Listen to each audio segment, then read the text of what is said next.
I know a lot about dating because I watch a lot of dates. That sounds creepy. I host a dating show.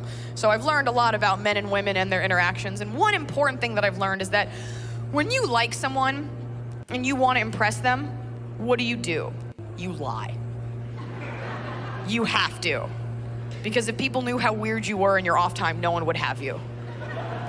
Guy says to you, what do you like to do for fun? Girls, you can't be honest. You can't be honest about that shit. You can't be honest about what you were doing 10 minutes before you came to the door. You have to lie. What do you like to do for fun? You can't tell him. You can't be like, I really enjoy choreographing naked cheerleading routines to old Britney Spears CDs, and then I Google a bunch of hentai porn, masturbate, don't wash my hands, Facebook stalk my ex-boyfriend and his ex-girlfriends, jot down their place of employment for future reference, and then I go bake some cookies, and then I mouth kiss my dog and promise her that one day she'll be my wife. You can't say that. 9 times out of 10, guy asks a girl, what do you like to do for fun? The girl's answer will be, hiking.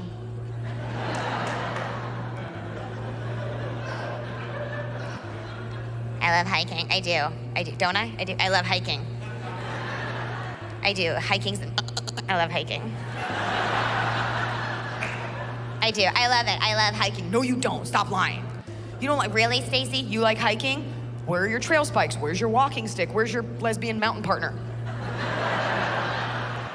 You don't like hiking. You don't even know what hiking is. Most modern girls don't really know what hiking is, okay? To the average girl, hiking is you wake up whenever you want, you put on Lululemon yoga pants because they make your butt look unreasonably good, as they should for $800 fucking dollars. And you go for a walk in the park with your best friend and complain about how hungover you are. That's hiking. Yeah, I do it too. Promise you this, girls, it's not a sport if you can drink a Starbucks and have a pita while you're doing it. Do you want a piece of pita? Hiking. But there's a method to our madness. There's a reason women say hiking. We say hiking because we think guys like hiking. That's why we're doing it. Be outside where the bugs are? No. We think you like that. We're taught to believe that men are outdoorsy and rugged and they like nature. As far as we're concerned, you're the closest thing we know to a bear.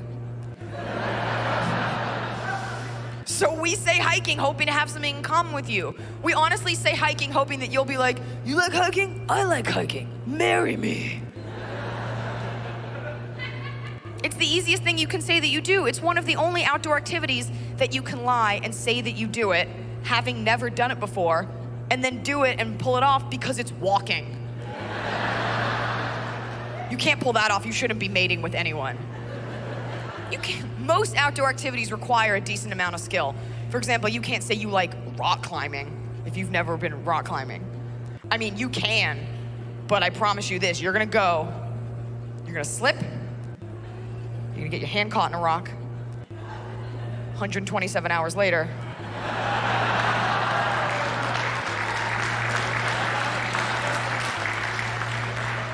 Stump's not getting you a second date, I promise you that. I don't know if girls want to hear this, but the truth is 90% of the activities that women engage in revolve around getting a guy's attention, okay? And it's just the way we're built biologically. This is just something we do. We love to get your attention. It's part of the sport of it, all right? You think I go to a sports bar because I like warm beer and sticky bar stools? No, I go because there's guys there. You think I do a pub crawl every year because I like it when my liver hurts? No, I go because there's guys there. We don't wear heels for our circulation. We do it to prop up our butts so you'll look at me and want to mate with me. That's why we do it. This isn't a fucking game, all right? This isn't a push-up bra, it's body armor, and this ain't makeup, sweetheart, it's war paint. Let's make a baby.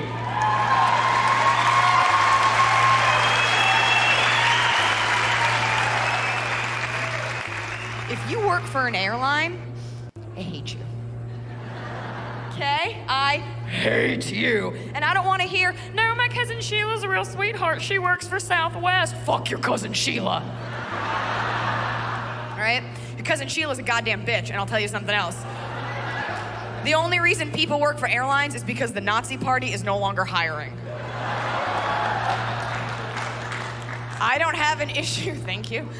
I don't have an issue with flying. My issue is with the boarding of the plane. Has anyone else here ever had the misfortune of being stuck in boarding zone 4?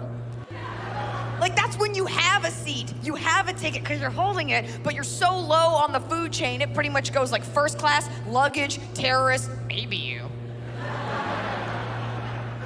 And they take such painstaking care to board zones 1 through 3. And if you don't fly that airline often enough, you are SOL in terms of getting on that plane, because they are boarding groups of people that you didn't even know you could apply to be part of. We're gonna start boarding flight 556 to Dallas-Fort Worth. We're gonna start boarding zone 1. These are our first class passengers, our first members, our gold members, our golden shower members. There you go. This way. Our golden eagle members, our eagle face members. If you have an eagle face instead of a person face because you lost your face in some sort of horrible holiday turkey deep fry accident, you didn't have enough butt fat to get a nose grafted onto your face, so you had to borrow one from an eagle, so now you have a beak and you like to eat mice. You can get on the plane. Boarding zone 2. These are our silver members, our silver star members, our silver surfer members. Anybody likes comic books, you're a fucking nerd. You can sit in the back of the plane. Silver hair, if you're old, hurry the fuck up. Silver spoons, if you like Ricky Schroeder, 80s TV shows, you were born really well, then you can get on the plane. Silver bullet summer, no ma'am, you cannot bring your Coors Light up in this bitch. Boarding zone 3. These are our copper members, our copper star members, our copper topper members. Anybody using a Duracell operated device? I don't give a shit if it's a pacemaker. You turn that off for takeoff. Copperhead, if you have a copperhead snake as a pet, instead of a normal goddamn pet like a dog or a cat, you're like, fuck it, I'm gonna get me a snake. Yeah, fuck you, Dad. I'm not going to law school. I'm gonna go to art school online and learn how to draw dragons and manage a hot topic in my spare time. I love my snake. I'm bringing her to Thanksgiving. Her name is Judy, wearing snake glove. I love her so much. Don't touch me, Mom. You can get on the plane, and boarding's on 4. You can go fuck yourself.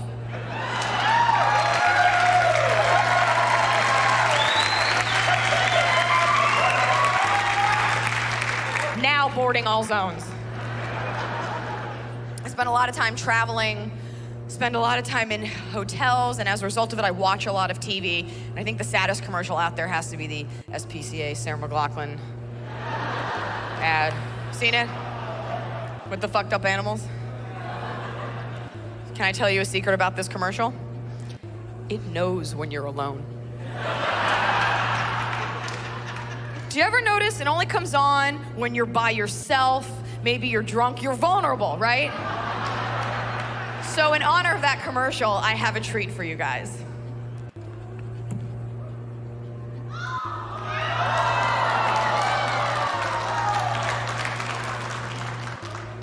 This is my cat.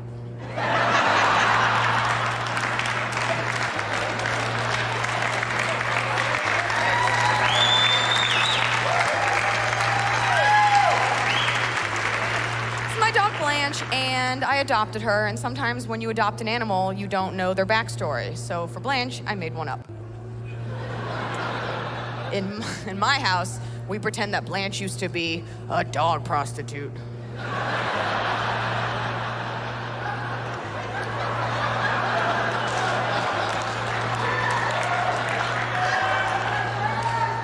Which makes sense because, as you can tell, she's a little sad behind the eyes.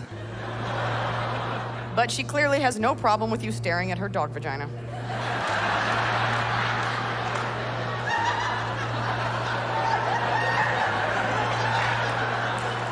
Make it rain.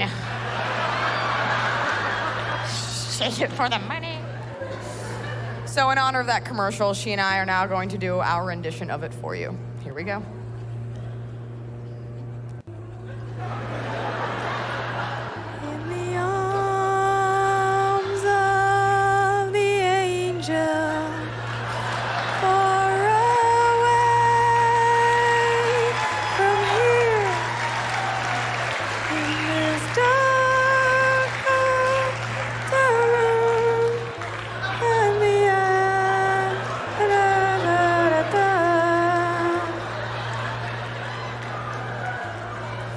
You were poor.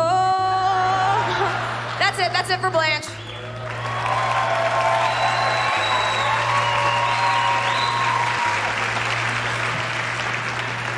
Let's get serious. My dog is so cute, I want to hurt her. Do you ever get that way? When something is so cute, it makes you angry. I just want to flip its nose. You ever get that way when something is so cute, you don't know if you can trust yourself around it? I used to get that way with my Nana. She's like this tall, and you ever hug your grandparent? You're like, oh my God, push you down the stairs. You ever feel that way? You ever feel the urge? Just what if I just like, hypothetically.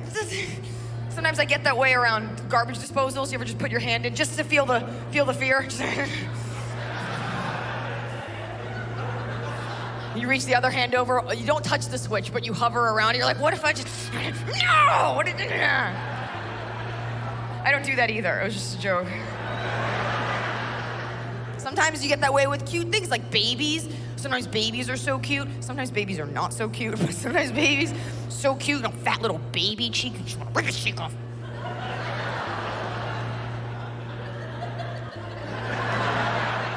But you can't because you won't be allowed around the baby anymore, that's for goddamn sure. Never order a lobster on a date. The lobster is the most expensive thing on the menu, okay? So just know that if you order and consume a lobster, you have to touch your date's wiener.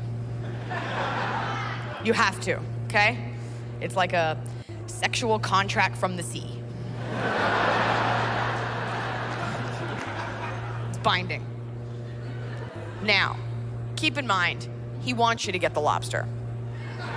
He's not gonna make you get it, but he's hoping you'll come to that conclusion on your own. He's hoping you'll be flipping through the menu and you'll be like, I don't know what to get. Like, I don't know, I'm eating fresh this week. I'm eating a lot of fresh things. That's my new thing, fresh. I'm just do fresh food. Oh, lobster? Should I get it? Should I get it? Should I get the lobster? Should I crack it open on my head like an otter, eat it off my chest? Lobster? Yeah, because then it's wiener time this Sunday at Vagina.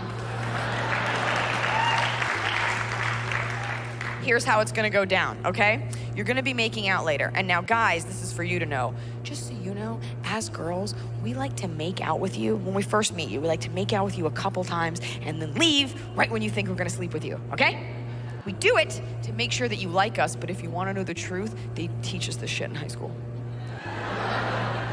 While you were off building a birdhouse and shop class, we were off learning how to be annoying. Here's how it happens. You're gonna be making out. And you'll notice that when a girl makes out with you and leaves you, we always leave in a very sweet way because we want you to have a nice impression of us for later, right? So it's always like, okay, well, I gotta go, bye. Bye, I like you too, stop it. It's always very sweet, right? I've gone as far as to sometimes bring a little thing of vanilla body spray, and when he gets up to go to the bathroom, I spray it on his pillow. That way later when he texts me, he's like, oh my God, my pillow still smells like you. I'm like, that's amazing. Why?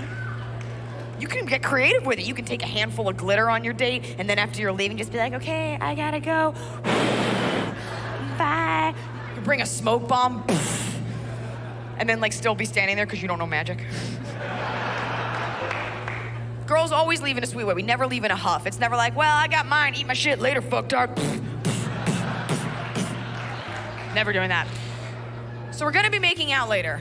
And here's how it's gonna go. We're gonna be making out, okay? So this is making out. I'm 12. This is making out looks like. And the guy's gonna be like, oh, I like making out with you so much. I like making out with you. Tonight was so fun. It was really fun. You're so hot. I know. This is so fun. I really like you're so pretty. I know, this is great. I am pretty. Oh, I like you a lot. So you wanna keep going? Girls, that's your cue. All right, well, I gotta go. What? I gotta go. Bye. Later. And the guy is gonna try to get you to stay, right? As he should. You can't just walk out of a spider's web. You really gonna go? Come on, Amber. You really gonna go? You really gonna go? Really gonna go?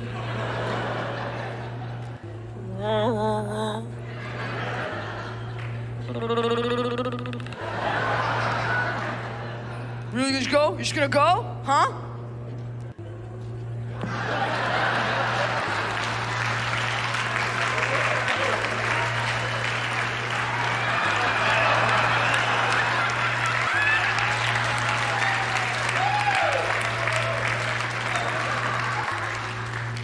You're just gonna leave it like this?